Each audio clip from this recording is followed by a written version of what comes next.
गुरु बिन कौन बतावे बाट, गुरु बिन कौन बतावे बाट, बड़ा विकट यम घाट, गुरु बिन कौन बतावे बाट। भ्रांति की पहाड़ी नदिया बीच में, भ्रांति की पहाड़ी नदिया बीच में, अहंकार की लाट, गुरु बिन कौन बतावे बाट, गुरु बिन कौन बतावे बाट। काम क्रोध दो पर्वत ठाड़े, काम क्रोध दो पर्वत ठाड़े, लोभ चोर संघात, गुरु बिन कौन बतावे बाट, गुरु बिन कौन बतावे बाट। मद मत्सर का मेह बरसत, मद मत्सर का मेह बरसत, माया पवन बहे डाट, गुरु बिन कौन बतावे बाट, गुरु बिन कौन बतावे बाट। कहत कबीर सुनो भाई साधो, कहत कबीर सुनो भाई साधो, क्यों तरना यह घाट, गुरु बिन कौन बतावे बाट, गुरु बिन कौन बतावे बाट, गुरु बिन कौन बतावे बाट। ओम हरि ओम श्री गुरुभ्यो नमः। हरि ओम। ओम सहनाववतु सहनौ भुनक्तु सह वीर्यं करवावहै, तेजस्विनावधीतमस्तु मा विद्विषावहै। ओम शांति शांति शांतिः। शंकरं शंकराचार्यं केशवं बादरायणं सूत्रभाष्यकृतौ वन्दे भगवन्तौ पुनः पुनः। ईश्वरो गुरुरात्मेति मूर्तिभेदविभागिने, व्योमवद्व्याप्तदेहाय दक्षिणामूर्तये नमः। दयाकरं दयाकारं दान्तं धर्मप्रवर्तकं, प्रणमामि दयानन्दं मदाचार्यवरं परम्।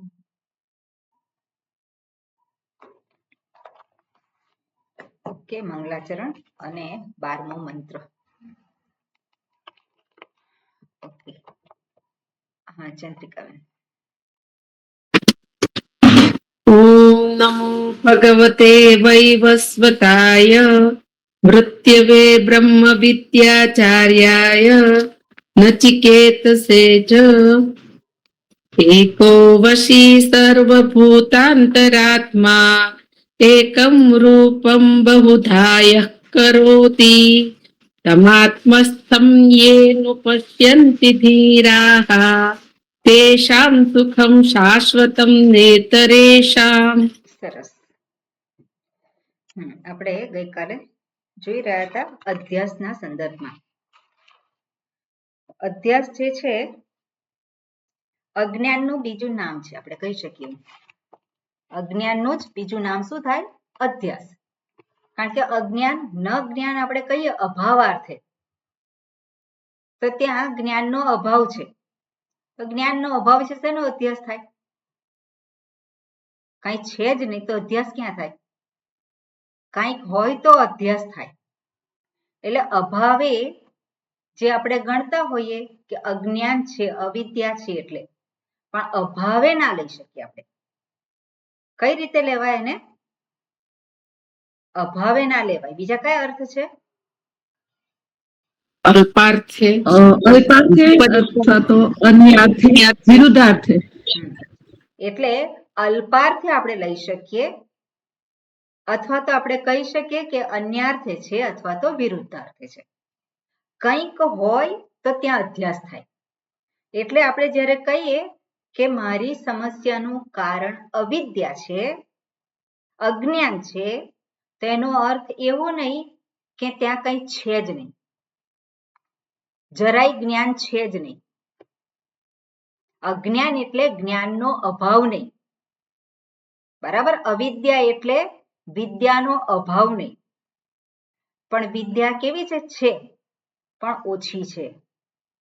અથવા વિદ્યા છે પણ કેવી છે? કંઈક જુદું ગ્રહણ કરીએ છીએ. જે છે એના કરતા જુદું ગ્રહણ થાય છે અથવા તો વિપરીત ગ્રહણ થાય છે. એટલે સમસ્યાનું કારણ અજ્ઞાન છે અથવા તો અવિદ્યા છે. તો અવિદ્યાના અર્થ બીજો છે. આપણે કહીએ તો અર્થ શું લેવાનો હોય કે ત્યાં અધ્યાસ છે. બરાબર?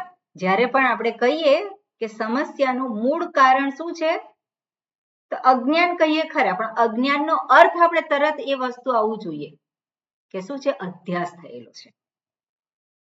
અજ્ઞાન ન હોવું કારણ કે આપણે જોઈએ કે સ્વરૂપનું ભાન નથી જ મને. જો સ્વરૂપનું ભાન જ ના હોય તો ત્યાં અધ્યાસ થઈ શકે જ નહીં. સ્વરૂપનું જો ભાન હોય જ નહીં તો ત્યાં અધ્યાસ સંભવિત જ નથી. પણ જ્યારે હું કહું છું હું દુઃખી છું, તો હું દુઃખી છું એ વાક્ય બોલીએ ત્યારે હુંનું ભાન છે કે નહીં? હું છું એનું ભાન તો છે. એટલે દુઃખી જે છે એ દુઃખી કેવી રીતે પ્રગટ થયો છે? એ વિશેષ જ્ઞાન છે. એ વિશેષ જ્ઞાન કેવું છે? એ અધ્યાસ થયેલો વિપરીત જ્ઞાન છે અથવા તો અન્ય જ્ઞાન છે અથવા તો અલ્પ જ્ઞાન છે.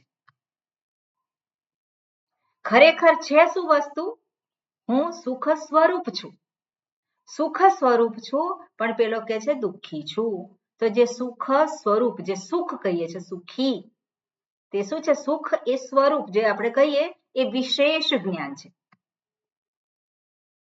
તો એ સુખ સ્વરૂપ જે વિશેષ જ્ઞાન છે, હુંનું હું સુખ સ્વરૂપ, એવું જો જ્ઞાન હોય તો સમસ્યા છે નહીં. સુખ સ્વરૂપનું જે વિશેષ આપણે કહીએ હું છું. હું છું કોણ છું? હું સુખી છું. સુખી છું એટલે શું છે? સુખ સ્વરૂપ છું, આનંદ સ્વરૂપ છું, મુક્ત છું. તો ત્યાં સમસ્યા છે? ત્યાં સમસ્યા નથી. પણ એનું ભાન નથી, વિશેષ ભાન નથી. પણ હું છું એનું તો ભાન, હું છું એનું ભાન તો છે જ. અને હું છું ક્યારે રહે છે? હું છું ક્યારે છે? સમસ્યા જ્યારે સ્વરૂપનું જ્ઞાન થાય ત્યારે. અને એક સમસ્યા રૂપ જે પેલો હું જોઉં છું ત્યારે પણ છે, અને સમસ્યાથી રહિત હું છું ત્યારે પણ હું તો છું જ. એટલે સદંતર હુંનું જ્ઞાન નથી એવું આપણે કહી શકીએ નહીં. એટલે સામાન્ય જ્ઞાન તો જરૂરી જ છે અધ્યાસ માટે. એટલે અવિદ્યા એટલે સ્વરૂપ જ્ઞાનનો અભાવ. એટલે શું? સ્વરૂપ જ્ઞાન નથી એટલે વિશેષ જે સ્વરૂપનું જ્ઞાન છે સુખ સ્વરૂપ એ નથી. અને એટલા માટે ત્યાં અધ્યાસ થયો છે. અને શું થયું છે? એના બદલે એના કરતા બીજું લઈ લીધું છે, એના કરતા વિરુદ્ધ લઈ લીધું છે. એટલે કે છે હું દુઃખી છું. બરોબર? આ વસ્તુ ક્લિયર થઈ ગઈ? એટલે અધ્યાસ જ્યારે છે તો અધ્યાસને કારણે શું છે? સમસ્યાઓ છે. એટલે જ્યારે પણ સમસ્યાઓ હોય, જ્યારે પણ આપણને એવું લાગે ત્યારે એનું કારણ શોધવા જઈએ તો સીધું કૂદી નહીં પડવાનું. આપણે અજ્ઞાન કહીએ પણ અજ્ઞાનનો અર્થ જે છે એ બરાબર આપણને ખબર હોવી જોઈએ. બરાબર? અજ્ઞાન છે એને કારણે અધ્યાસ થયેલો છે. અને અધ્યાસ કેવી રીતે થયો છે એ આપણે વિગતવાર આપણે ડિટેલમાં જોયું આપણે. બરોબર. હવે આગળનો મંત્ર છે ફરી પાછું જે આ મંત્રમાં કહું છે એને જ વિસ્તાર કરે છે. એટલે આગળ એમાં કહું છે કિંચ. કિંચ એટલે અને વળી. આગળનો મંત્ર બોલ્યા છે આપણે? નથી બોલ્યા ને? ઓકે. કોણ બોલશે? હા દુષ્યંતભાઈ, બોલું છું, રિપીટ કરજો. એકો વશી સર્વભૂતાંતરાત્મા एको वशी सर्वभूतान्तरात्मा એકમ રૂપમ બહુધા યઃ કરોતિ एकं रूपं बहुधा यः करोति તમાત્મસ્થમ યેનુ પશ્યન્તિ ધીરાઃ तमात्मस्थं येन पश्यन्ति धीराः તેષાં સુખમ શાશ્વતમ નેતરેષાં तेषां सुखं शाश्वतं नेतरेषाम् શું કહે છે? એકઃ વશી, એકઃ જે છે એક વશી, વશી એટલે વશ કરનારો. એકઃ વશી સર્વભૂતાંતરાત્મા, આ શબ્દ પહેલા પણ આવી ગયો છે, સર્વભૂતોનો અંતરાત્મા. એકમ રૂપમ, એક રૂપ છે, બહુધા યઃ કરોતિ, બહુધા, ધા પ્રત્યય છે, ધા પ્રકારે, ધા જે છે જે પ્રકાર જે છે એની અંદર ધા પ્રત્યય પણ, એક ધા, દ્વિધા, ત્રિધા, બહુધા. તો એક ધા એટલે શું છે? એક પ્રકારે, એક રીતે. અહીંયા શું છે? બહુધા એટલે અનેક રીતે, અનેક પ્રકારે. તો બહુધા યઃ કરોતિ, એકમ રૂપમ બહુધા યઃ કરોતિ, એક રૂપ જે છે એને અનેક રૂપે પ્રગટ કરે છે, અનેક રૂપ એના કરે છે. એટલું જ નહીં, આગળ શું કહે છે? તમ આત્મસ્થમ, એ જે આત્મસ્થમ જે છે સર્વભૂતાંતરાત્મા, એ આત્મસ્થમ જે રહેલ છે, તમ આત્મસ્થમ યે અનુપશ્યન્તિ ધીરાઃ, યે એટલે જેઓ, યે યહ યૌ યે બહુવચન, યે અનુપશ્યન્તિ જેઓ જુએ છે, પશ્યન્તિ એ પણ શું છે? બહુવચન છે. યે પશ્યન્તિ કોણ છે? ધીરાઃ, યે ધીરાઃ અનુપશ્યન્તિ, જે ધીર પુરુષો છે એ જે જુએ છે, તેષામ તેઓને માટે સુખમ, શું છે? સુખ છે. કેવું સુખ છે? શાશ્વતમ, શાશ્વતમ સુખ છે. ન ઇતરેષામ, ન ઇતરેષામ એટલે જે ધીરા છે, ધીરાહા છે એને માટે શાશ્વત સુખ છે, પણ અધીરાહા છે એને માટે શાશ્વત સુખ નથી. તો કેવું સુખ છે? શાશ્વત સુખ નથી તો કેવું સુખ છે એમને માટે?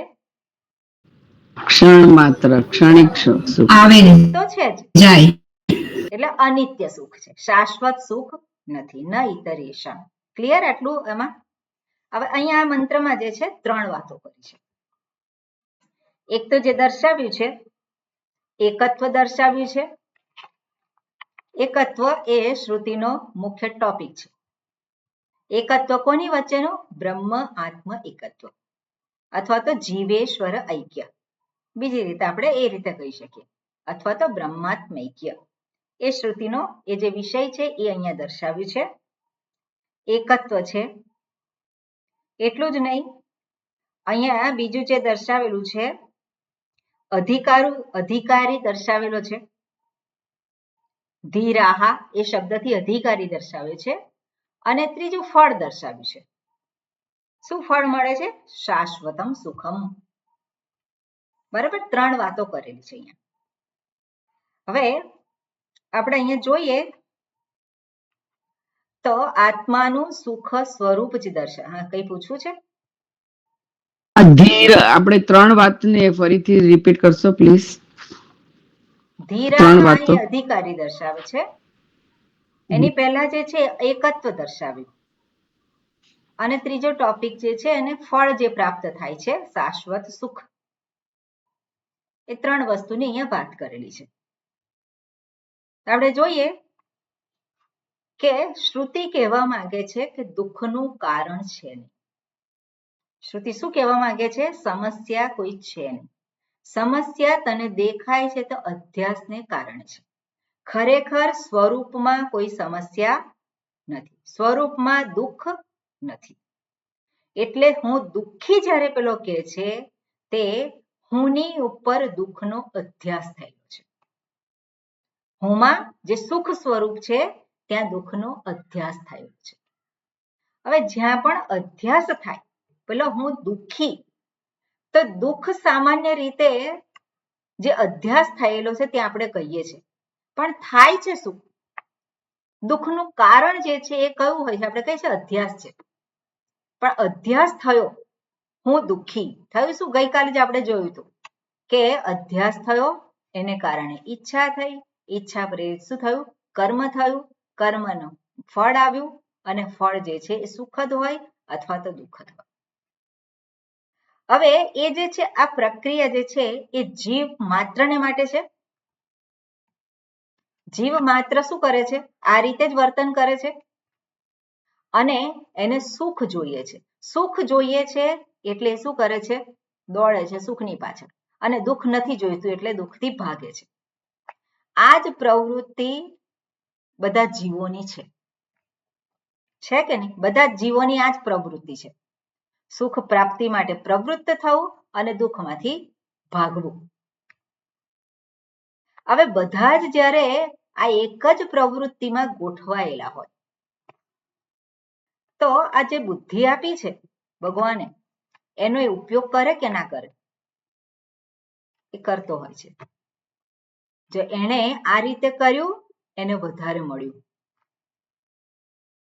જુએ છે કે નહીં? પેલો એણે આ રીતનું કર્યું તેને વધારે મળ્યું, પેલા આ રીતનું કર્યું ઓછું મળ્યું, આમ કર્યું, કમ્પેરિઝન થાય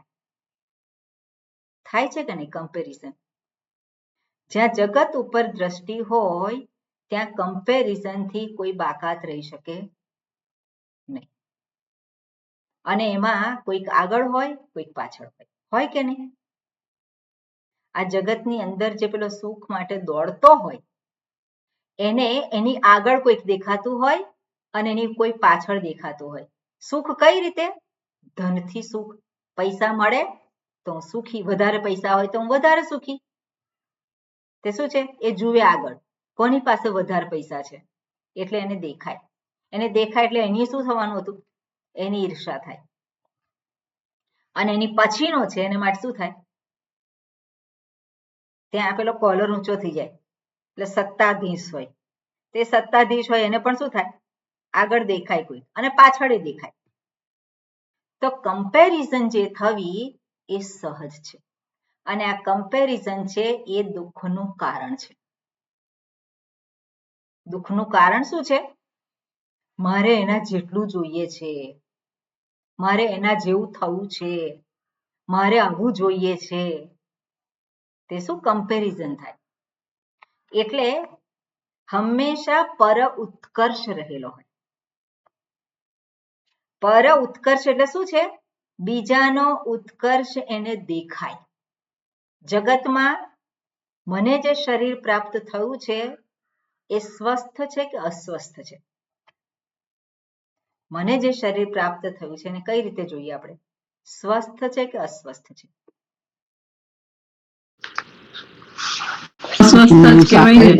દવાખાનામાં હોય એના કરતા કેવો છે? સ્વસ્થ છે. અને પેલો તંદુરસ્ત આપણા કરતા પેલો બળવાન હોય તો એના કરતા કેવું છે? એ પાછળ છે. એના કરતા કેવું છે? એના જેવું સ્વસ્થ નથી. પેલો 20 વર્ષનો 25 વર્ષનો છોકરો હોય કે છોકરી હોય એનું જે શરીર હોય એના જેવું છે આપણું અત્યારે? એવું નથી. તો ત્યાં શું થવાનું છે? કમ્પેરિઝન થાય કે નહીં?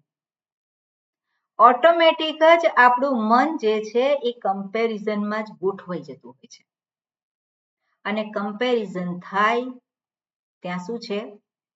હંમેશા દુઃખ હોય જ. એટલે પર ઉત્કર્ષ, પરોત્કર્ષ જે આપણે કહીએ તો બીજાનો ઉત્કર્ષ આપણને દેખાય જ, અને જ્યારે બીજાનો ઉત્કર્ષ દેખાતો હોય પરિણામે ઈર્ષા થવી. ઈર્ષા થાય કે નહીં? સ્વાભાવિક છે, સ્વાભાવિક મને છે. કેટલું સારું છે, મને નથી. તો એ જે જુએ અને તરત જ મને હોય તો કેવું સારું, તો એની ઈર્ષા, પેલું મનમાં ધારો કે ઈર્ષા ના થાય પણ છતાં પણ શું થાય કે મારી પાસે મને જોઈએ છે. એ કેવો છે? સુખ સ્વરૂપ જે છે એ સ્વરૂપ ત્યાં છે? ત્યાં નથી.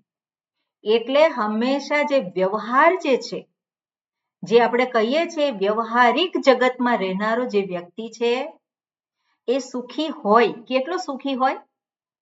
કમ્પેરિઝનને આધારે સુખી હોય. કમ્પેરિઝનને આધારે સુખી હોય. પરમ સુખી હોય? પરમ સુખી એ ક્યારેય હોઈ જ ના શકે. અને આના માટે ઉદાહરણ આપણે જોઈએ કે સુષુપ્તિ અવસ્થામાં જે સુખ આપણે અનુભવીએ છીએ એવું સુખ આ જાગ્રત જગતમાં અનુભવીએ છીએ ખરા? કયું એવું સુખ જે છે કે જે મને શાંતિ આપી દે? કયું એવું સુખ છે? પેલો વ્યક્તિ ઊંઘી ગયો અને જાગ્યો, સ્વસ્થ થઈ ગયો. કેમ? કારણ કે પેલો શાંત થઈ ગયો. શાંત થઈ ગયો અને ફરી પાછું એમાંથી શું કર્યું? પોતે એનર્જી મેળવી. તો એ જે સ્વરૂપ સુખ છે એવું તો આ વ્યવહારિક જગતમાં કોઈ વસ્તુ, કોઈ વ્યક્તિ, કોઈ સંબંધ કે કોઈ પરિસ્થિતિ કે કંઈ પણ એ આપી શકે ખરું? એમાં એવી કોઈ કેપેસિટી નથી. તો પરમ સુખી થવું હોય મારે તો એક જ રસ્તો છે. અને કયો રસ્તો છે? હું મારા પોતાના જ સ્વરૂપને હું ધારણ કરું. મારા પોતાના જ સ્વરૂપની ઉપર હું ક્લેમ કરું. એક જ રસ્તો છે. અને એટલા માટે અહીંયા દર્શાવે કે આત્મા જે છે કેવો છે? સુખી જ છે. હું કેવો છું? હું કેવો છું? સુખી કે દુખી? સુખી જ છું. સંપૂર્ણ સુખી જ છું. સંપૂર્ણ સુખી જ છું. એટલે જ્યારે પણ વ્યવહારિક આનંદ જગતમાં સ્વરૂપ. આપણે પ્રવૃત્ત થઈએ અને દુઃખ વૃત્તિ ઉત્પન્ન થાય, ચિંતા થાય, ભય થાય, તો પણ મને ખબર છે હું સુખી છું. હું તો સુખી જ છું. એટલે વ્યવહારિક જગતમાં જે કંઈ થતું હોય એને અને આ હું જે સુખી જ છું એને કોઈ સંબંધ નથી. અને આવું જ્યારે જુએ પેલો ત્યારે હુંને આધારે એ જગતને જુએ છે. ત્યારે જગતમાં દુખી કરવાનું સામર્થ્ય શું થઈ જાય છે? એનું ઓછું થઈ જાય છે અથવા તો નષ્ટ થાય છે. ઓછું થઈ જાય છે. કેમ? કારણ કે સંસ્કાર જે છે સંસ્કારને આધારે ફરી પાછું શું થાય છે? પ્રોજેક્ટ થાય. અને આ વસ્તુ આપણે જોઈ શકીએ કે પેલાને ઘૂંટણમાં દુખાવો થતો અને વર્ષો સુધી દુખાવો રહ્યો. પછી ઘૂંટણનું ઓપરેશન કરાયું અને ઓપરેશન કરાવી નવી ઢાંકણી. હવે ફરી દુખાવો થાય ત્યાં? દુખાવો થાય એવી સંભાવના છે ત્યાં? કારણ કે આખું બદલાઈ ગયું ત્યાં. પણ છતાં પણ એને અનુભવ થાય કે આ દુખે છે મને. તે શું છે? એટલે સંસ્કાર જે છે એ ત્યાં એને એ અનુભવ કરાવે. પછી એ બુદ્ધિપૂર્વક એને પોતે વિચાર કરી અને પછી વસ્તુને સેટલ કરવી પડે કે આ દુઃખ કોઈ રીતે સંભવિત છે જ નહીં. પણ તાત્કાલિક તો શું થાય? તરત પેલું જાણે પેલા સંસ્કાર એટલા બધા દ્રઢ હોય કે તરત એમાં શું થાય? શરૂઆતમાં દુખે, જ્યાં સુધી નથી ગોઠવાયું ત્યાં સુધી તો દુખે.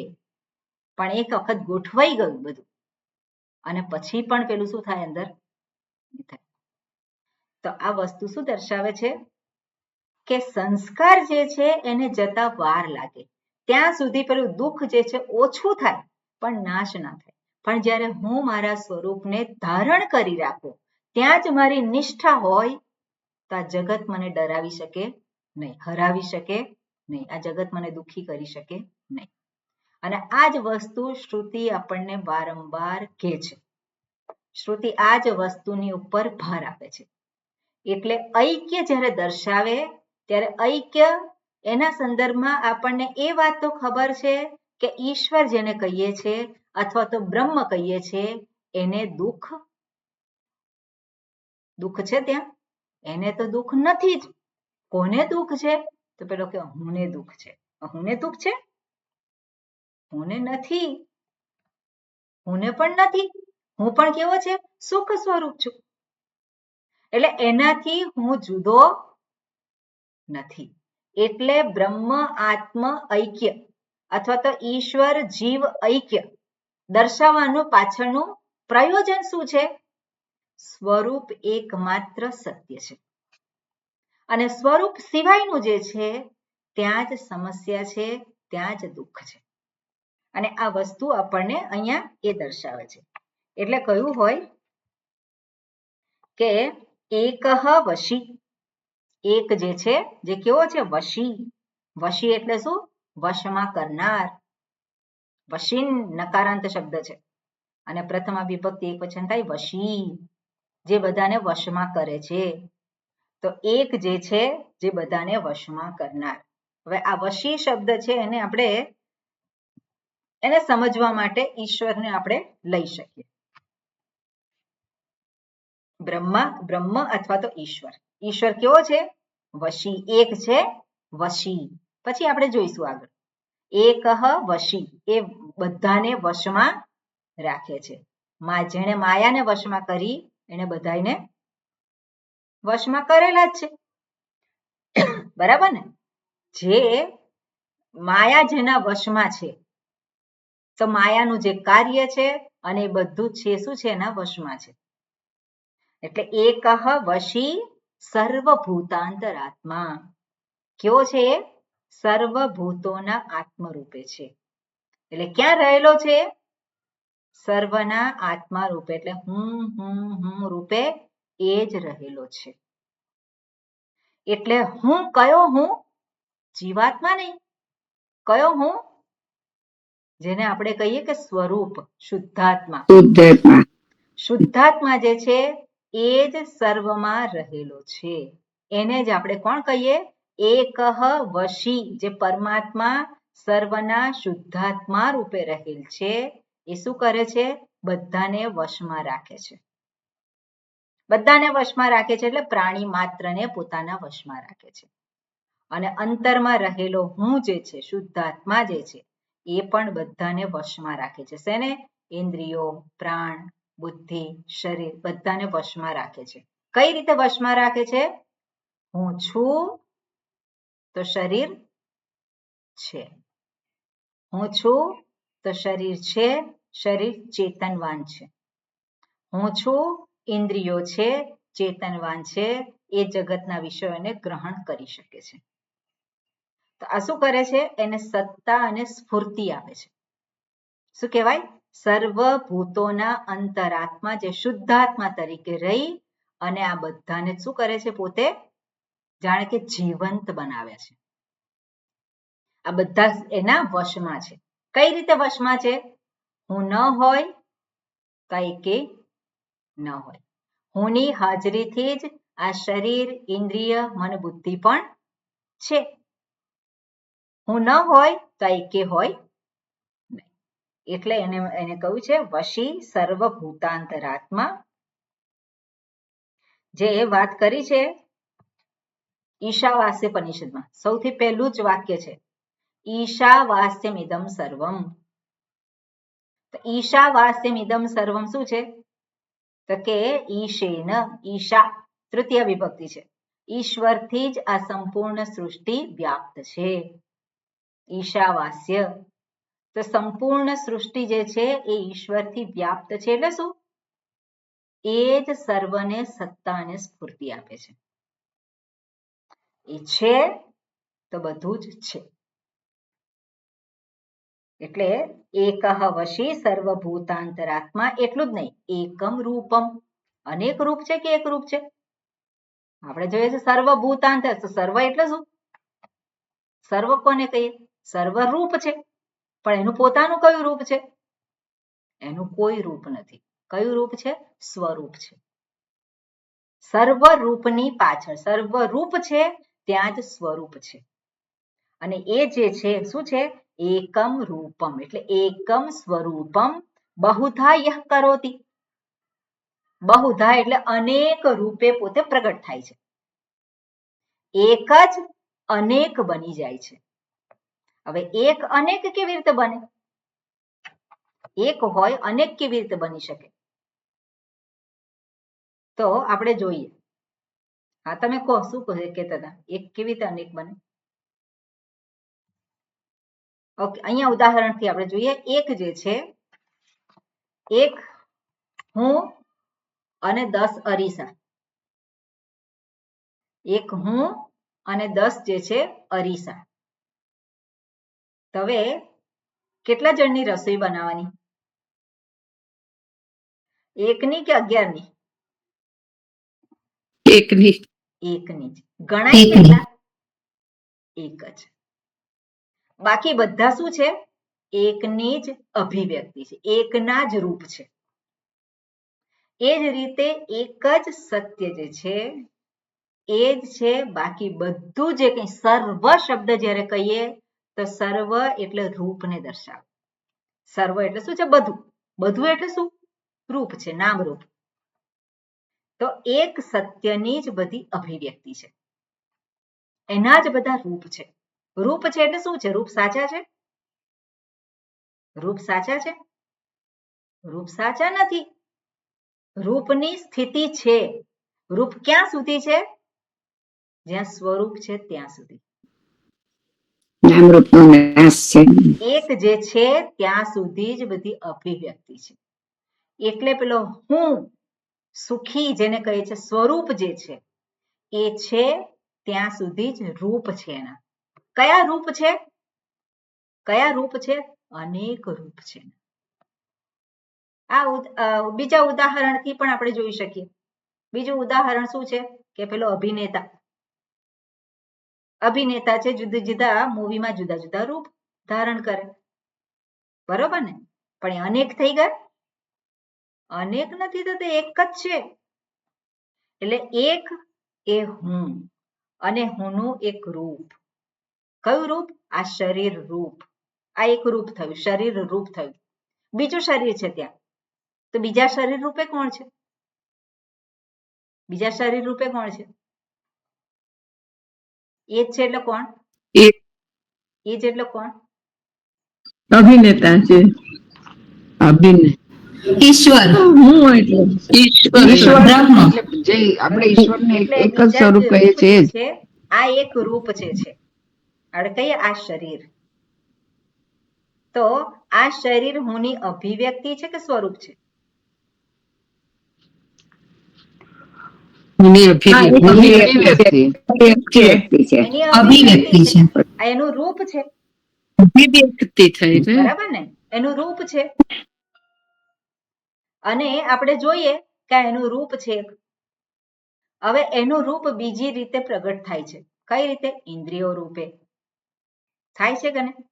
ઇન્દ્રિયો રૂપે પ્રગટ થાય છે. મનમાં ઉઠતી પ્રત્યેક વૃત્તિ રૂપે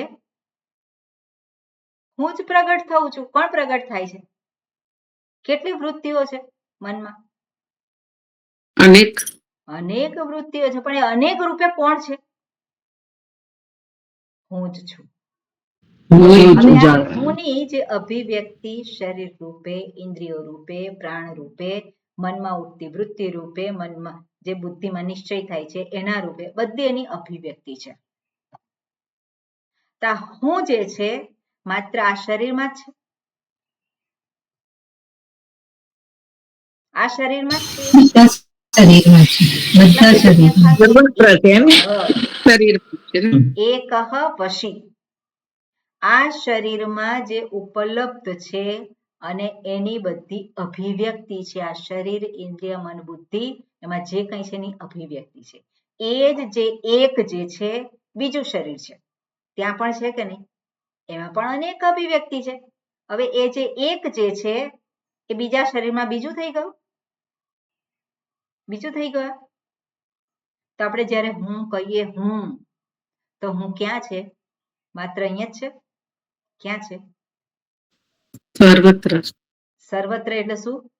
મારી સામે મારો મિત્ર હો કે દુશ્મન, બધા શરીર. મારી સામે પેલો કહેવાતું એક રૂપ જે છે, જેને આપણે મિત્ર કહીએ અથવા તો શત્રુ કહીએ, ત્યાં કોણ છે? હું છું કે બીજું છે? હું હું જ છું. જ છું. એટલે જે અભિવ્યક્તિ હું અહીંયા કહું છું, આ શરીર રૂપે હું અભિવ્યક્ત થઉં છું. અભિવ્યક્તિ છે બધી મારા રૂપ છે, અને સ્વરૂપને એની સાથે કોઈ લેવા દેવા નથી. રૂપમાં અનેકતા છે, વિવિધતા છે. તો રૂપ તો અનેક છે, માત્ર એક શરીર કેમ? અનેક શરીરો છે કે નહીં? તેમાં તો બધી વિવિધતાઓ છે. તો માત્ર એક જે છે એને આધારે જ અભિવ્યક્ત થવું છું એવું નથી. એટલા માટે પહેલા ઐક્ય સ્થાપિત કરે છે શ્રુતિ. પહેલા શું છે? ઐક્ય. જે ઈશ્વર જે આ સંપૂર્ણ જગતને આવરી રહે છે, એક જ છે, એના વશમાં છે બધું. તો અહીંયા હું છે એનાથી જુદો છે? એનાથી જુદો નથી. એટલે હું જ અભિવ્યક્ત થઉં છું સર્વમાં, સર્વભૂતાંતરાત્મા. એટલે આ રીતે ઐક્ય સ્થાપિત કર્યું. એક અધ્યારોપ, બીજું અધિષ્ઠાન. બરોબર? એક આરોપ થયેલો છે, બીજું એનું અધિષ્ઠાન છે. હવે અધિષ્ઠાન જે છે એમાં ક્યારેય પણ દોષ ઉત્પન્ન થાય નહીં. જે આરોપિત છે એ ક્યારેય પણ અધિષ્ઠાનને દૂષિત કરી શકે નહીં. એટલે હું કેવો છું? હંમેશા નિર્દોષ છું. હું કેવો છું? નિર્દોષ છું. હું સુખી છું. અને આ પ્રમાણે વાત કરી. અને એટલે એકઃ વશી સર્વભૂતાંતરાત્મા એકમ રૂપમ બહુધા યહ કરોતિ. એકમ રૂપમ એટલે સ્વરૂપમ, અને એ જ અનેક રૂપને પ્રગટ કરે છે, એટલે અભિવ્યક્તિ છે બધી. અને તમ આત્મસ્થમ, એ જ આત્મરૂપે, આત્મસ્થમ ઐક્ય દર્શાવે છે. એ જ હું જે છું એ હું છું, એ જ એ છે. એટલે હું અને એ જુદા નથી. તમ આત્મસ્થમ, આત્મા આત્મની તિષ્ઠતિ ઇતિ આત્મસ્થમ યે અનુપશ્યંતિ. અને આ સત્યને જે જુએ છે. અનુપશ્યંતિ એટલે શું છે? પશ્યંતિ એટલે રૂપને જુએ છે. જે દેખાય છે એને શું કહેવાય? પશ્યંતિ. અનુપશ્યંતિ એટલે શું છે? અનુ એટલે પાછળ. પાછળ એટલે ક્યાં? અધિષ્ઠાન જુએ છે. અધિષ્ઠાન રૂપ હુંને જે જુએ છે, યે અનુપશ્યંતિ એટલે જેની આંખો, જેની ઇન્દ્રિયો રૂપમાં ફસાયેલી નથી. પશ્યતિ જે છે માત્ર પશ્યતિ નહીં, પણ અનુપશ્યતિ. પેલો જ્યારે કે જોઉં છું, જાણું છું, સાંભળું છું, વિચારું છું, તે બધું શું છે? પશ્યતિ. પણ શું છે અહીંયા? શું કહે છે? અનુપશ્યતિ. અનુપશ્યતિ એટલે જે કંઈ અભિવ્યક્તિ છે, જે કંઈ રૂપ છે, ત્યાં અધિષ્ઠાન પણ છે. એ અધિષ્ઠાનની ઉપર જેની દ્રષ્ટિ છે એને કોણ કીધા અહીંયા? ધીરાહા. એ બધા ધીર પુરુષ. ધીરાહા. અને ધીર પુરુષ છે એને શું પ્રાપ્ત થાય છે? તેષામ સુખમ શાશ્વતમ સુખમ. એમને શાશ્વત સુખની પ્રાપ્તિ થાય છે, અને બીજાને પ્રાપ્ત થતું નથી. બીજાને પ્રાપ્ત થતું નથી એટલે જે પશ્યતિ, માત્ર જુએ છે. કોને જુએ છે? આ ઇન્દ્રિયો દ્વારા જુએ છે. પણ ઇન્દ્રિયો દ્વારા જે દેખાય છે ત્યાં જ અધિષ્ઠાન પણ છે. એટલે અધિષ્ઠાન તરફ એની દ્રષ્ટિ જતી નથી. તો એને જે દેખાય છે એ તો હંમેશા શું કરવાનું છે? કમ્પેરિઝન જ કરવાનો છે, અને એમાં રે ત્યાં દુઃખી થવાનું છે. એટલે એને શાશ્વત સુખ મળે નહીં. જરાક સુખ આપી દે, ત્યાં જરાક સુખ પેલું એને પ્રાપ્ત થઈ જાય, પણ શાશ્વત સુખની પ્રાપ્તિ થાય નહીં. એવું અહીંયા કે છે. ઓકે, ભાષ્ય જોઈએ. ભાષ્ય વાંચીએ પેલા. ઓકે, હા, હર્ષાબેન. સહ હિ પરમેશ્વરઃ સહ હિ પરમેશ્વરઃ સર્વગતઃ સર્વગતઃ સ્વતંત્રઃ સ્વતંત્રઃ એકઃ એકઃ ન તત્સમઃ ન તત્સમઃ અભ્યધિકઃ અભ્યધિકઃ વા અન્યઃ અસ્તિ વા અન્ય અસ્તિ અન્યઃ અસ્તિ वा अन्यः अस्ति वशी वशी सर्वं हि सर्वं हि अस्य जगद्वशे वर्तते अस्य जगद्वशे वर्तते कुतः कुतः સર્વભૂતાંતરાત્મા સર્વભૂતાંતરાત્મા ઓકે શું કહે છે અહીંયા સહ હિ પરમેશ્વરઃ સહ એ જ પરમેશ્વર કેવા છે સર્વગતઃ સર્વગતઃ એટલે સર્વમ ગચ્છતિ સર્વમ ગતઃ ગતઃ એ શું છે ગયેલા ગતઃ ભૂતકાળનું રૂપ છે સર્વમાં રહેલા આપણે કહીએ સર્વગતઃ અને કેવા છે સ્વતંત્ર સ્વતંત્ર એટલે એ પરતંત્ર નથી એકઃ વશી એ પરમાત્મા જે છે કેવા છે એ પરતંત્ર નથી હું કેવો છું સ્વતંત્ર કે પરતંત્ર પરતંત્ર પરતંત્ર છું હું સ્વતંત્ર છું હું પણ સ્વતંત્ર શરીરના છું. આધારે પરતંત્ર છું ઇન્દ્રિયો મન બુદ્ધિને કારણે પરતંત્ર છું એટલે હું સ્વતંત્ર જ છું પરતંત્ર નથી હું બરાબર જ્યારે અધ્યાસ થયેલો છે ત્યારે એ પોતે કહે છે હું પરતંત્ર છું પણ પોતે છે કોણ સ્વતંત્ર જ છે જ્યારે કહે છે હું પરતંત્ર છું ત્યારે પણ એ સ્વરૂપ શું છે સ્વતંત્ર છે સ્વરૂપ બદલાય છે પેલો કે હું દુખી ત્યારે સ્વરૂપ બદલાઈ ગયું એનું સ્વરૂપ નથી બદલાતું એટલે હંમેશા એ તો સુખી જ છે એટલે કે છે સહ હિ પરમેશ્વર સર્વગત સ્વતંત્ર એ પોતે કોઈની ઉપર આધારિત નથી એટલે એનું સુખ કોઈની ઉપર આધારિત નથી એ કોણ કહેવાય સ્વતંત્ર સ્વતંત્ર એક છે ન તત્સમઃ બીજું કોણ છે એના જેવું સ્વતંત્ર જે છે એક તો જે એક છે સ્વતંત્ર છે તો બીજું છે ખરું બીજું હોઈ શકે જ નહીં જો બીજું હોય તો પરતંત્ર થઈ જાય એને બીજા ઉપર આધાર રાખવો પડે બરાબર ને એટલા માટે આપણે જોઈએ કે ઈશ્વરે માયા ઉપર આધાર રાખવો પડે હોવા માટે માયા ઉપર આધાર ના રાખવો પડે પણ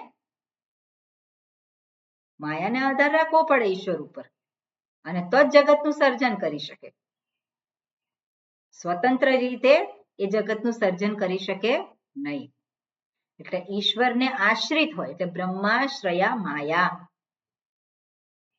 એ પહેલા હોય પછી એ સર્જન કરી શકે પણ ઈશ્વર જે છે કેવા છે સ્વતંત્ર છે એટલે એકઃ સ્વતંત્ર ન તત્સમઃ એના જેવું બીજું કંઈ છે બીજું કોઈ છે નહીં અભ્યધિકઃ ન અભ્યધિકઃ અધિકઃ એટલે એના કરતા ઉત્કૃષ્ટ એના કરતા ઉત્કૃષ્ટ પણ કોઈ છે નહીં બીજું છે જ નહીં તો નિકૃષ્ટ કે ઉત્કૃષ્ટનો સવાલ જ નથી એટલે એ પોતે છે એના કરતા બીજો કોઈ એટલે પેલો કહેતો હોય કે પરમાત્મા આ પરમાત્માથી ઉપર કોણ પેલો કે આત્માથી ઉપર કોણ પરમાત્માથી ઉપર કોણ એનાથી ઉપર આત્મા તો ક્યાં જઈને અટકે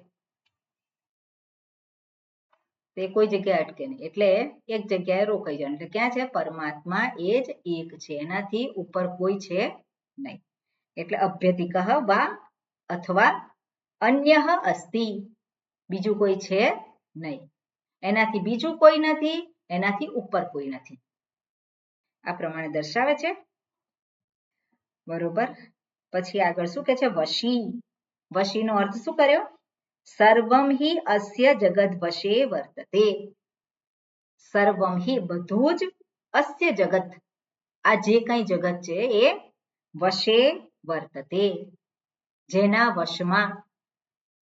વશમાં બધું જ વર્તતે એટલે બધું જ પ્રગટ થયેલું છે બધું જ એ પોતાના કાર્યમાં પ્રવૃત્ત થયેલું છે જેના વશમાં રહીને જ બધું જ પ્રગટ થયેલું છે બધું છે અને બધું એના કાર્યમાં પ્રવૃત્ત થયેલું છે એના વશમાં એટલે આપણે જોઈ શકીએ કે જગતમાં બધું જે કંઈ થઈ રહ્યું છે એ એના જ નિયમોને આધારે થઈ રહ્યું છે એના જ નિયમો જે છે એ જ સતત પ્રવૃત્ત છે અને એને આધારે જ બધું પ્રવૃત્તિ પણ થાય છે.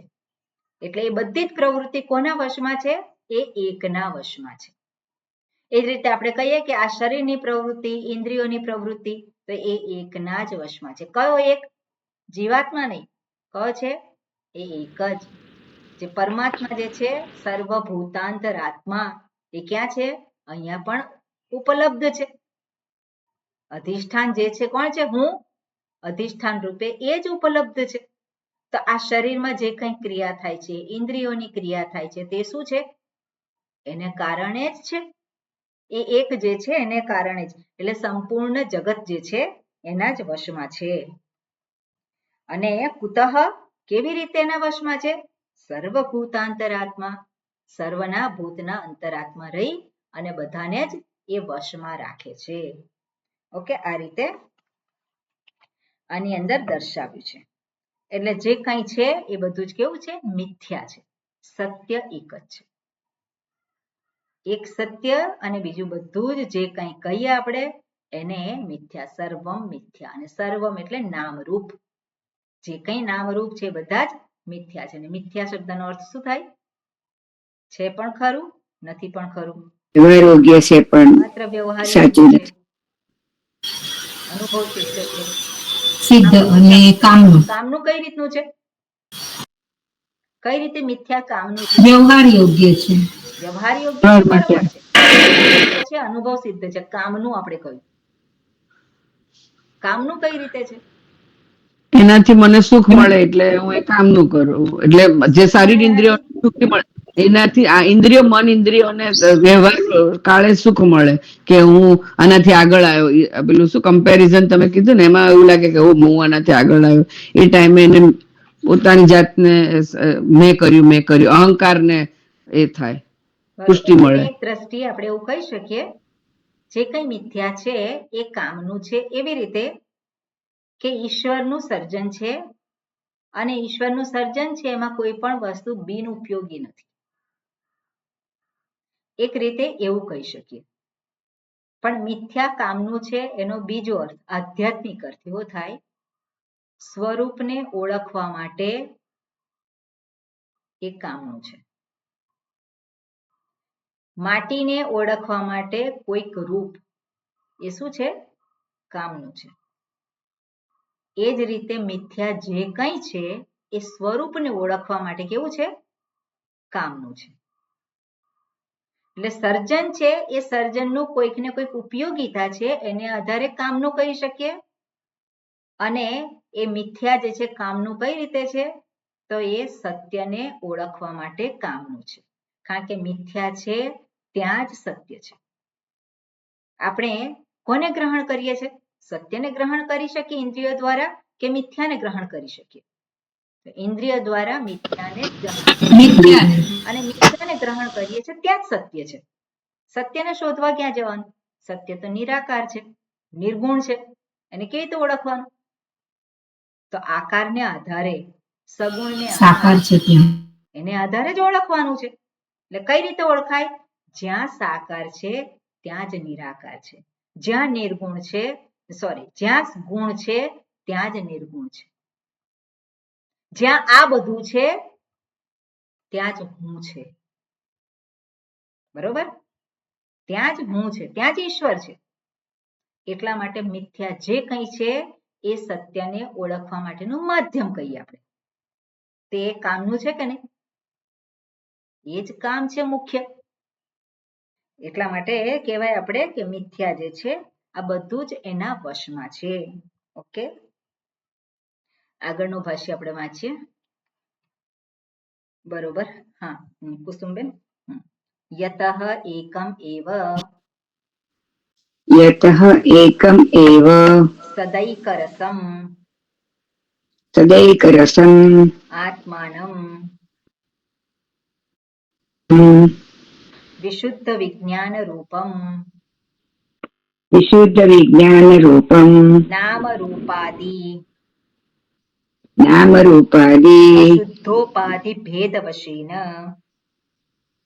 અશુદ્ધ ઉપાધિ ભેદ વશેન બહુધા બહુધા અનેક પ્રકારમ અનેક પ્રકારમ કરોતિ યહ કરોતિ સ્વાત્મ સત્તા માત્રેણ સ્વાત્મસત્તા માત્રેણ અચિંત્ય શક્તિત્વાત.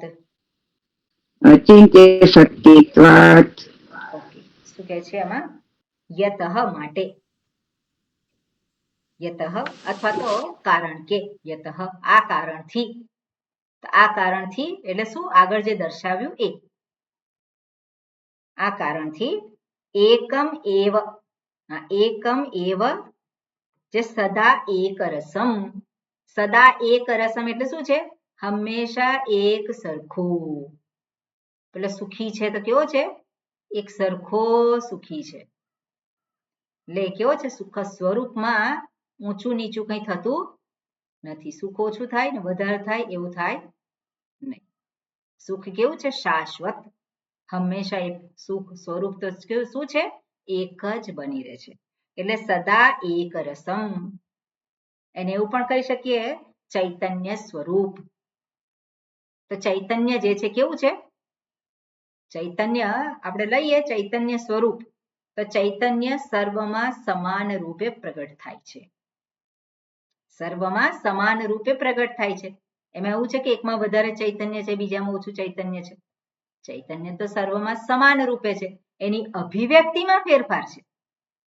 એની અભિવ્યક્તિ જે છે એમાં ફેરફાર છે, પણ ચૈતન્ય બધામાં એક સમાન રીતે રહેલું છે. એટલે સદા એક રસમ, હંમેશા આત્માનમ, આત્માનમ એટલે પોતે, પોતાને, આત્માનમ વિશુદ્ધ વિજ્ઞાન રૂપમ.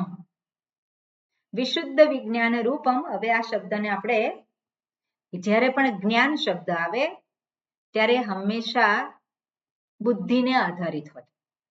અને બુદ્ધિ ક્યાં છે? મનુષ્ય શરીરમાં છે. એટલે વ્યક્તિ ઉપર આધારિત થઈ જાય. જ્ઞાન શબ્દ જ્યારે પણ આવે ત્યારે શું છે? બુદ્ધિ આધારિત, એટલે કોઈક વ્યક્તિને આધારિત. એટલે અહીંયા શું કે છે? વિશુદ્ધ વિજ્ઞાન રૂપમ. તે કેવું છે? વિશુદ્ધ જ્ઞાન. એટલે હું સત સ્વરૂપ છું, હું ચૈતન્ય સ્વરૂપ છું, હું સુખ સ્વરૂપ છું. તો એ જે જ્ઞાન જે છે, એટલે જ્ઞાન એટલે જે બુદ્ધિનો વિષય જે છે. શું કહીએ? બુદ્ધિનો વિષય. બુદ્ધિનો વિષય છે એટલે બુદ્ધિમાં જે શું કહેવાય કે એક વૃત્તિ રૂપે પ્રગટ થતું હોય. વૃત્તિ રૂપે જે પ્રગટ થતું હોય, પણ સ્વરૂપ જે છે એ વૃત્યાત્મક છે. સ્વરૂપ એ વૃત્યાત્મક છે? એ વૃત્યાત્મક નથી. જો વૃત્યાત્મક હોય તેનો નાશ થાય. બુદ્ધિ જ્યારે આપણે કહીએ તેમાં તો વૃત્તિ ઉત્પન્ન થાય છે, જ્ઞાન વૃત્તિ. આ મેં જાણ્યું, આપણે કહીએ આ શું છે? તો પેન છે. તો કેવી રીતે? પેલી બુદ્ધિ કે છે આ પેન છે, તો એ આપણે જ્ઞાન થયું, તો એ તો વૃત્યાત્મક છે. તો અહીંયા જ્યારે કહે છે કે બુદ્ધિ વિશુદ્ધ વિજ્ઞાન રૂપમ, એટલે શું છે? દરેક જે વૃત્તિ છે એ વૃત્તિના અધિષ્ઠાન રૂપે છે. અધિષ્ઠાન શું છે? ચૈતન્ય સ્વરૂપ, જ્ઞાન સ્વરૂપ, જેની હાજરીને કારણે બુદ્ધિ, જ્ઞાન અને અજ્ઞાન જેમાં રહેલું છે એ પ્રગટ થાય છે. જેની હાજરીને કારણે બુદ્ધિમાં રહેલ જ્ઞાન અને અજ્ઞાન બંને પ્રગટ થાય છે. આ મને નથી આવડતું એ જે છે એને પણ એ પ્રગટ કરે છે, અને જે આવડે છે, જે જાણે છે એને પણ એ પ્રગટ કરે છે. એને શું કહેવાય? વિશુદ્ધ વિજ્ઞાન રૂપમ, એટલે ચૈતન્ય સ્વરૂપ. બરાબર? એને આ રીતે આપણે લેવાનું. ચૈતન્ય સર્વત્ર છે, પણ છતાં પણ વિજ્ઞાન જ્યારે આવે, જ્ઞાન શબ્દ આવે ત્યારે એ છે બુદ્ધિનો વિષય બની જાય. એક વૃત્યાત્મક છે, પણ એ વૃત્યાત્મક જ્ઞાન પણ જેને કારણે છે, જેની હાજરીને કારણે છે. કોણ છે? ચૈતન્ય સ્વરૂપ, એટલે વૃત્તિ રહિત ચૈતન્યમ. બરાબર? એને આ રીતે આપણે જોવાનું હોય. એટલે આત્માનમ શું છે? વિશુદ્ધ વિજ્ઞાન રૂપમ. એ ચૈતન્ય સ્વરૂપ છે, જ્ઞાન સ્વરૂપ છે. અને આગળ શું કહે છે? નામ રૂપ અશુદ્ધ ઉપાધિ. નામ રૂપાદિ, નામ રૂપાદિ, જે નામ અને રૂપ જે છે વગેરે, નામ રૂપ વગેરેથી રૂપાદિ અશુદ્ધ ઉપાધિ ભેદ વશેન. નામ રૂપ જે છે બધી શું છે? ઉપાધિ છે. અને કેવી છે ઉપાધિ? અશુદ્ધ. અશુદ્ધ કેમ કઈ? કારણ કે અનિત્ય છે. અશુદ્ધ કેમ કઈ? અનિત્ય છે. એમાં ફેરફાર, એમાં વિકાર છે. વિકાર છે. આપણે ગઈકાલે જોયું તો આ શું છે? તમે કહો પેન છે, હું કહું કે ના આ તો પેન્સિલ છે, તો જ્ઞાન કેવું થયું? બદલાઈ ગયું. જ્ઞાન પેલું બદલાઈ જાય તો શું? વિકાર આવે. તો આ જે કઈ નામરૂપ જે છે એ બધું જ્ઞાન કેવું છે? વિકારી છે. એટલે એ બધું જ જ્ઞાન કેવું? અશુદ્ધ કહેવાય, અનિત્ય કહેવાય. એટલે અશુદ્ધ ઉપાધિ ભેદ વશેન, એ ઉપાધિ ઉપર આધાર રાખે છે. અશુદ્ધ જ્ઞાન એટલે શું છે? ઉપાધિ ઉપર આધાર રાખનારું જ્ઞાન છે. અને ઉપાધિ બદલાય તો જ્ઞાન પણ બદલાય. નામ રૂપ બદલાય એટલે એ જ્ઞાન પણ એનું બદલાઈ જાય. એટલે નામ રૂપ અશુદ્ધ ઉપાધિ ભેદ વશેન બહુધા અનેક પ્રકારમ. બહુધા યહ કરોતી છે મંત્રમાં, તો બહુધા એટલે અનેક પ્રકારે, યહ કરોતી એટલે એક જ ચૈતન્ય સ્વરૂપ, જ્ઞાન સ્વરૂપ, બુદ્ધિને આધારે જેટલા રૂપ છે એટલા રૂપમાં વિકાર આવે, અને વિકાર આવે તો જ્ઞાન વૃત્તિ પણ શું છે? એ બદલાય છે. એટલે એના કેટલા રૂપ થયા? અનેક રૂપ થયા. જગત કેવું છે? સતત પરિવર્તનશીલ છે. નવું નવું જ્ઞાન બધા પ્રાપ્ત કરે છે. તે શું છે? વિકારી છે જગત. એટલા માટે આપણે કહેવાય અશુદ્ધ ઉપાધિ. એ અનેક જે ભેદ જે છે એને આધારે એ પોતાને પ્રગટ કરે છે. પ્રગટ કરે છે એટલે શું છે? એની અભિવ્યક્તિ છે. અનેક વૃત્તિ જ્ઞાન રૂપે એની શું છે? અભિવ્યક્તિ છે. એટલે અનેક પ્રકારમ યહ કરોતિ, એનો અર્થ શું છે? સ્વાત્મ સત્તા માત્રેણ અચિંત્ય શક્તિત્વાત. સ્વાત્મ સત્તા માત્રેણ એ શું કરે છે? એને માટે એ આ જે જગતમાં જે છે બધું પરિવર્તન આવે છે, બધું બદલાય છે, એને માટે એ પોતે શું કરે છે? પોતે કંઈ કરતો નથી. હાજરી માત્રથી જ બધું આ થાય છે. નામ રૂપ જે છે વિકારી છે, એનો સ્વભાવ જ એવો છે. તો સ્વભાવ એવો છે, એમાં સતત પરિવર્તન આવે છે. પરિવર્તન આવે છે તેનું નામે બદલાય છે, એનું રૂપ બદલાય છે. આ બધું જ છે, પણ એ પોતે બદલાતો નથી. પણ શું છે? એ બધું જ એના વશમાં છે. એટલું જ નહીં, સ્વાત્મ સત્તા માત્રેણ, એની સત્તા માત્ર, હાજરી માત્રથી જ આ બધું જ જે છે કેવું છે? પ્રગટ થાય છે. અચિંત્ય શક્તિત્વાત, એની શક્તિ કેવી છે? અચિંત્ય શક્તિ. એની શક્તિનું માપ કોઈ કાઢી શકે નહીં. બુદ્ધિની બહારની વસ્તુ છે. મારા મનમાં અત્યારે ઓકે 2 મિનિટ પછી અથવા તો 2 ક્ષણ પછી કયો વિચાર આવશે? ખબર છે? કયો વિચાર આવશે? નથી ખબર. શું છે? અચિંત્ય શક્તિ. એટલે અચિંત્ય શક્તિ અને માયા શક્તિ આપણે કહી શકીએ કે જે એની અચિંત્ય શક્તિ છે. એના નિયમો છે, એ નિયમોને આધારે બધું થાય છે.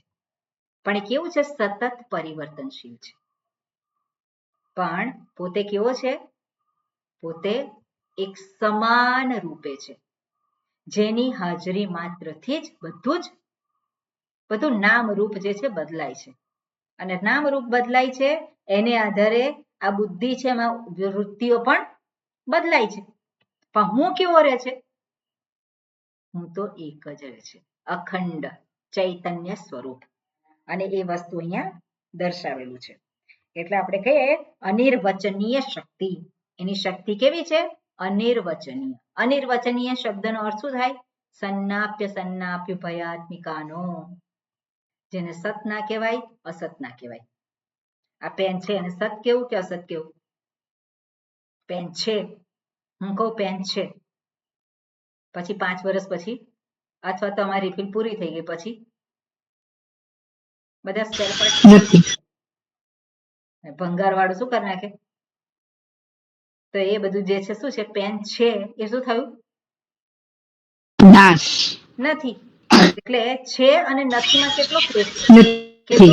કેટલું અંતર છે અને નથીમાં? કોઈ પણ વસ્તુ કોઈ બહુ હોય ઓછું. એમાં છે અને નથીમાં કેટલો ભેદ છે? કેટલું અંતર છે એની બેન જોડે? આપણે બહુ કહીએ કોઈ અંતર નથી. બરોબર ને? એટલે અચિંત્ય શક્તિ. સત ના કહેવાય, અસત ના કહેવાય. એને ભિન્ન ના કહેવાય, અભિન્ન ના કહેવાય. આ જે વ્યાખ્યા જે છે એમાં આપેલી છે. સન્નાપ્ય સન્નાપ વિવેક ચૂડામણીમાં આપેલું છે. અને આપણે એ શ્લોક જોયેલો છે. જે માયા માટેનો જે છે એ શ્લોક જોયેલો છે. સન્નાપ્ય સન્નાપ્ય ભયાત્મિકાનો સાંગાપ્ય નંગાપ્ય ભયાત્મિકાનો આગળ છે ભિન્નાપ્ય ભિન્નાપ્ય ભયાત્મિકાનો એવો આ જે શ્લોક છે એમાં આપણે આવતીકાલે જોઈશું એમાં શું કહ્યું છે. ઓકે, એટલે આટલું રાખીએ છે. બરોબર. ઓમ પૂર્ણમદઃ પૂર્ણમિદં પૂર્ણાત પૂર્ણમુદચ્યતે પૂર્ણસ્ય પૂર્ણમાદાય પૂર્ણમેવાવશિષ્યતે. ઓમ શાંતિ શાંતિ શાંતિ. હરિ ઓમ શ્રી ગુરુભ્યો નમઃ. હરિ ઓમ. હરિ ઓમ. હરિ ઓમ.